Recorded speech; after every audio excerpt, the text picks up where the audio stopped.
welcome to Turn the Page, the official podcast of the Syosset Public Library.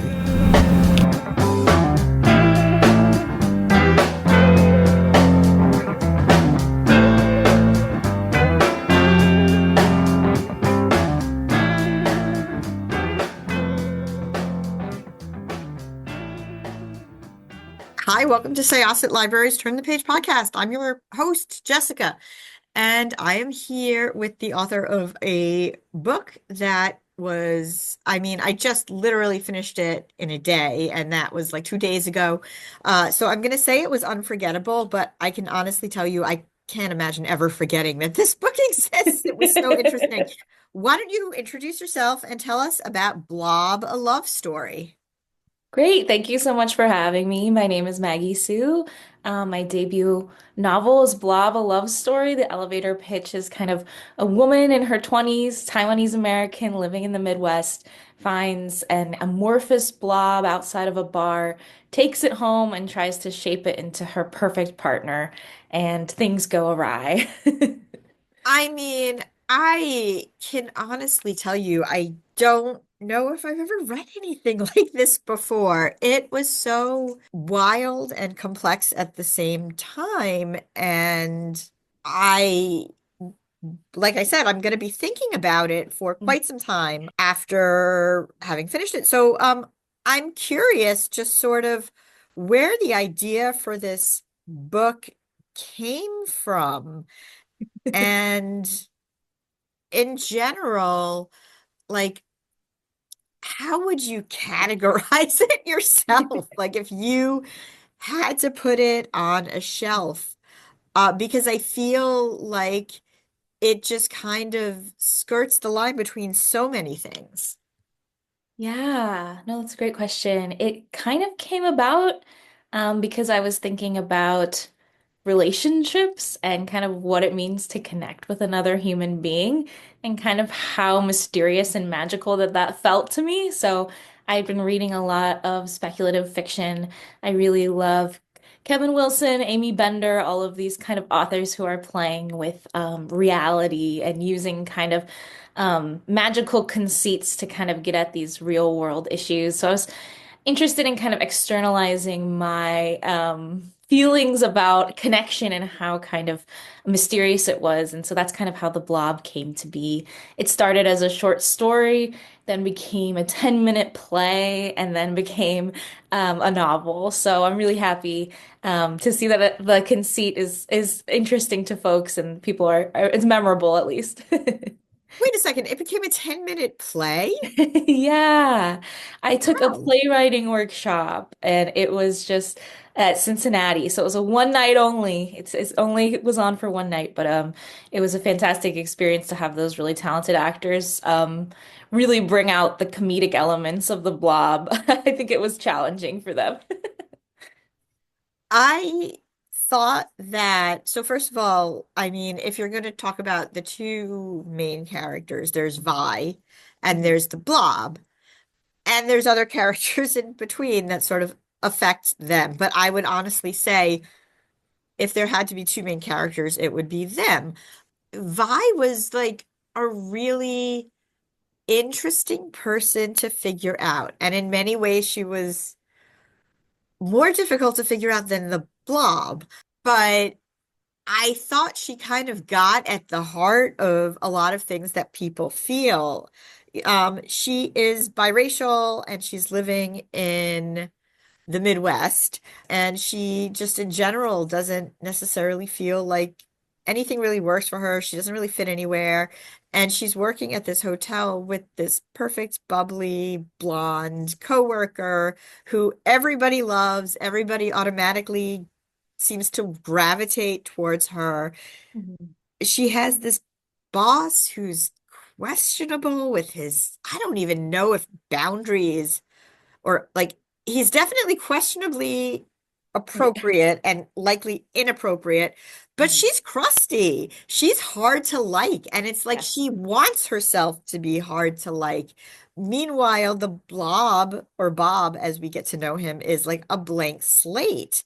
Did you see them as these two opposite ends of the pole while you were writing the story? Were they like the pillars for you? Because that's how they read for me. Yeah, no, thank you for that summary. And yes, they absolutely were the pillars. And I think Vi's kind of struggles to be a person in the world and the questionable decisions she makes, the kind of errors that she brings about herself. Like, she's not just a victim of her environment. She's also kind of an actor in some of her own misfortunes. She becomes kind of self-fulfilling prophecies that she creates. And so she sees these other characters like Rachel and even Bob who are able to kind of move in the world in a way that is easy and feels natural. And, Bob is so new to the world, and yet somehow he's able to like meet these frat bros and kind of play frisbee with them and fit in and make friends. And she's just so perplexed and jealous. And I think that kind of, I really liked to juxtapose her kind of cynicism and her self-defeated nature with Bob's optimism and his kind of openness to new things. And I think that kind of taught her a lot, made her look inward a little bit more than she would have. Yeah, for sure. And I mean, I did want to ask because Bob starts as a blob and she's molding him into the perfect man. And he's a white man and he's like an Yeah. amalgam of all of these movie attractive white men.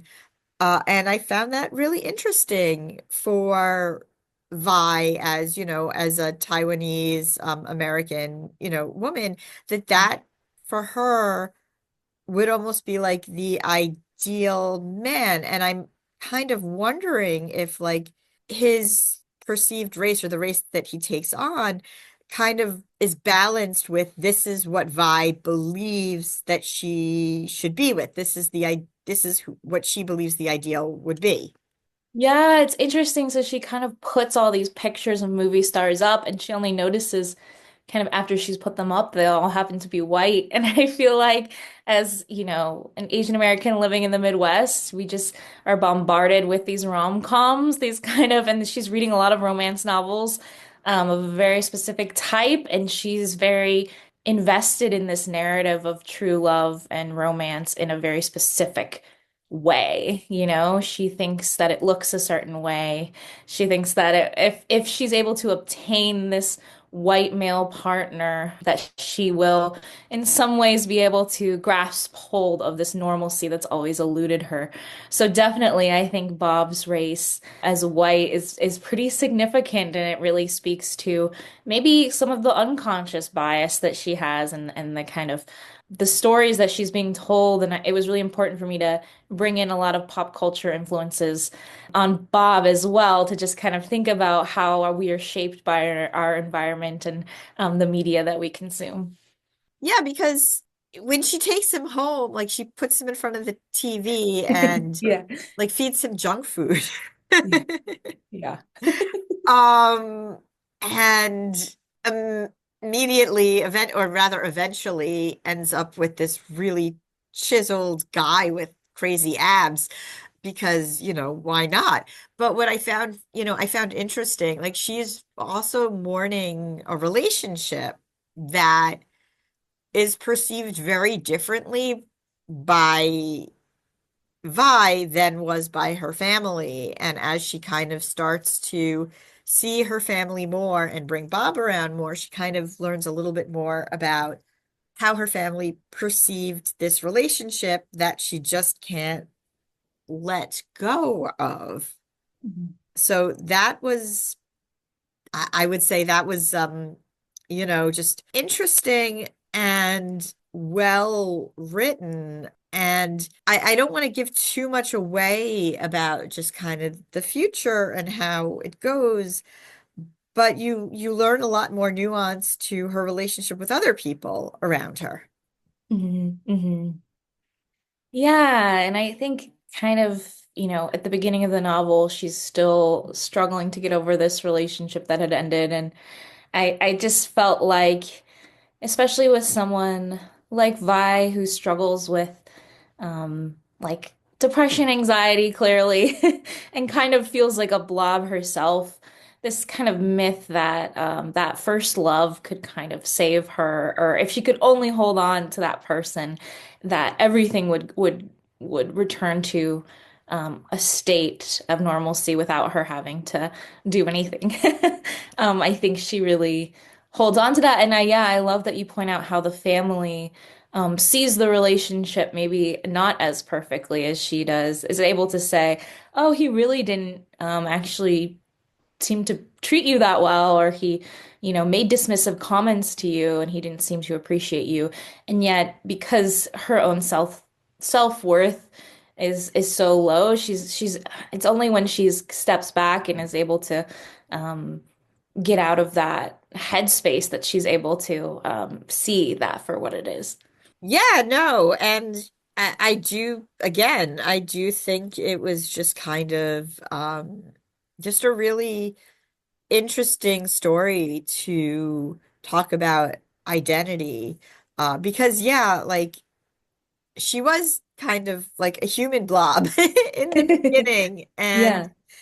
it was difficult because it was like she was empowered by the building of what she thought was ideal. But then, like she had to examine, like really in the end, not to give too much away or just in general, you really need to be able to examine yourself in order to be in a relationship with another person. And that includes friendships too. And I Mhm. appreciated that about the story as well.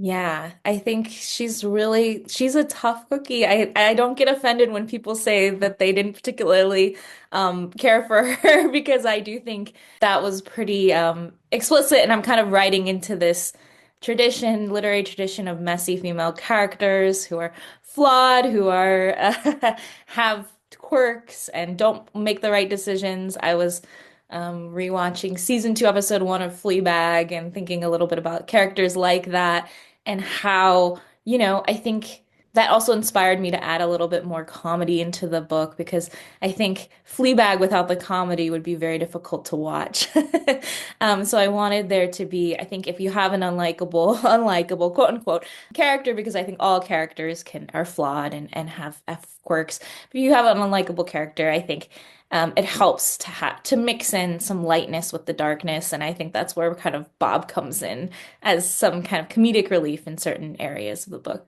I mean, it was funny though, and it wasn't just Bob. Like Yeah. Rachel, her relationship with Rachel was very funny too. Rachel being the bouncy coworker who everybody loves.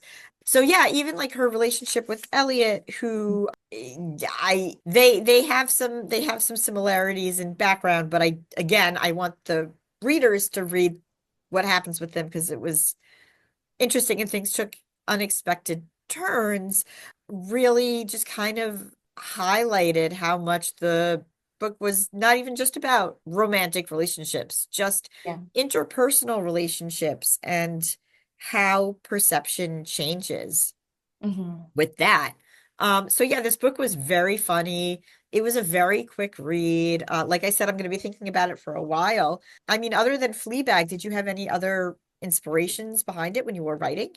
Yeah, I talked a little bit about Kevin Wilson. His novel Nothing to See Here was a big inspiration, thinking about how to bring in a speculative element and kind of just have it be there, you know? She finds a blob. We don't have to worry about all the logistics of where it came from, how it works too much.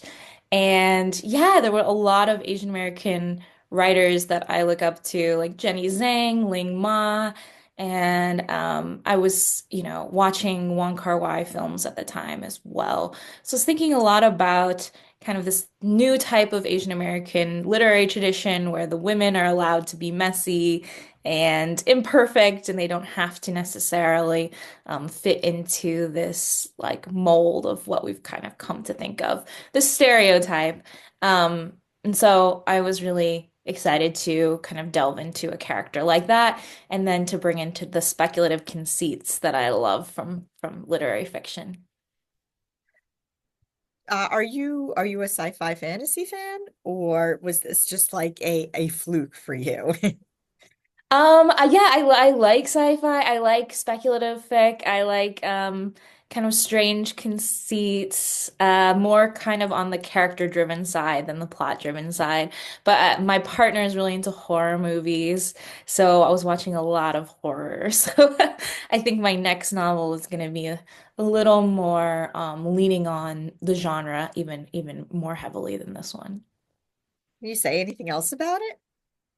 Yeah, I mean, I've yeah, just been really inspired watching like all of these directors of color coming out with horror films that really deal externalize kind of internal fears, thinking about living in the Midwest and being Asian American and kind of how I might play with that kind of otherness through the horror genre. So that's I have some plot. I've written some stuff, but I don't it might not make it, so I don't want to preview something that will never exist.